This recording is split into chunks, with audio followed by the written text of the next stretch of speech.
I have to say I am, as you can see from this illustration, I'm not against AI. I use AI. I like AI, but we have to understand that how AI is impacting society is much different than how we are reacting to how it's changing society. So I want to talk to you for a moment about how AI also creates a really stressful environment, not only within this underserved community, but across the board.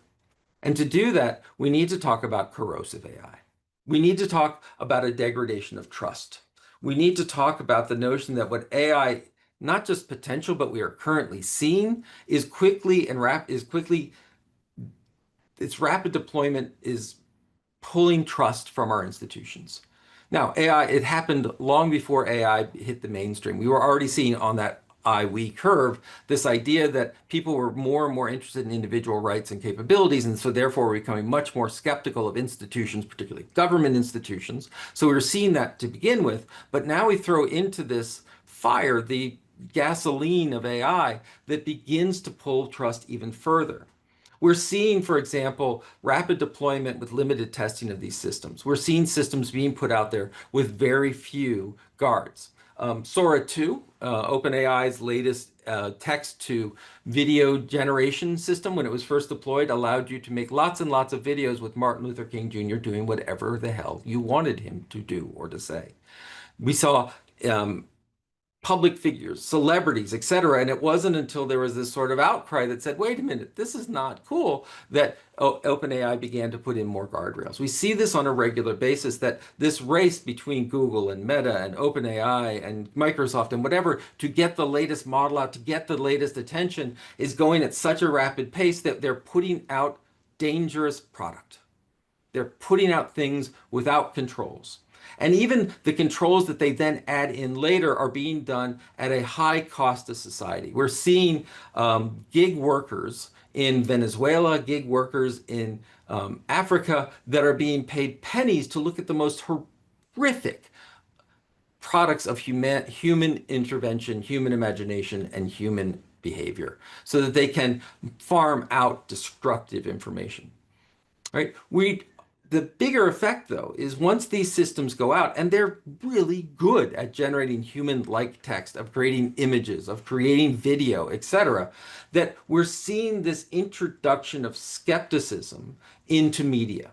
Images and video that were sort of seen as trustworthy as a general class is now being degraded. This is one of my favorite articles ever in The Verge by Sarah Jong. No one's ready for this. And what she talks about is, she talks about video, images. And she says, you know, if you've bought a cell phone in the past 2 or 3 years, it comes built into all the camera apps and the photo app and whatever, easy AI.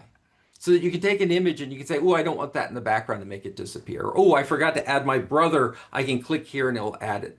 Oh, I want to add drugs next to this person lounging around because it's funny. And it's easy to do with no preparation on a consumer phone and then shared widely. One of the things that terrifies me when OpenAI came out with Sora 2 is that it wasn't just how to do text to video. It was built into a social media app. They called it a creativity engine. They called it the ability to take this information and share it on Instagram and share it on TikTok and share it around the world easily. And they say, well, you know, we put a little watermark into it. But does anyone know what that watermark means? Does anyone see what it's looking at? And then they created the ability that when you open the app, it literally says, look here, look here, look here, say these 3 numbers. And now I've created a digital avatar that I can include in any of my videos, or I can share with my friends or the world to end in videos. And they can put me in any situation that they want.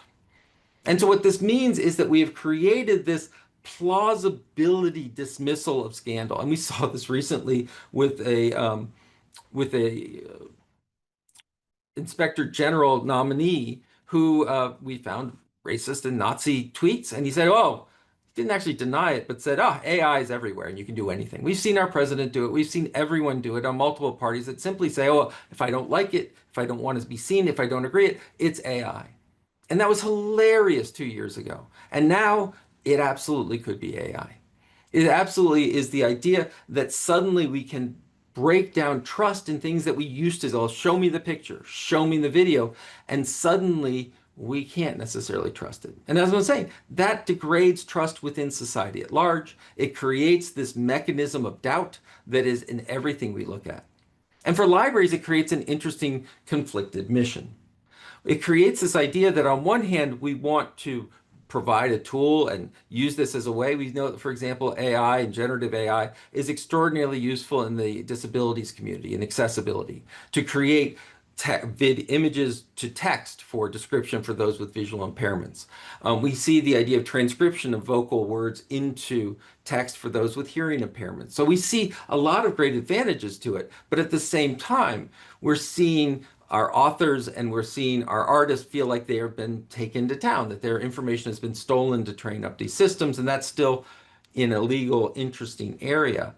But will our libraries become refuges of trust where we don't use AI, or will they become training grounds of AI literacy where we do use AI? And how do we find that middle ground? Because it's very different than how we thought of search engines, where we could sort of debate what's our sense of how that tool helps us do our job and people use the job. And now it's turning into, does AI make me look evil? And to whom? And is that people that I'm willing to sort of not serve any longer?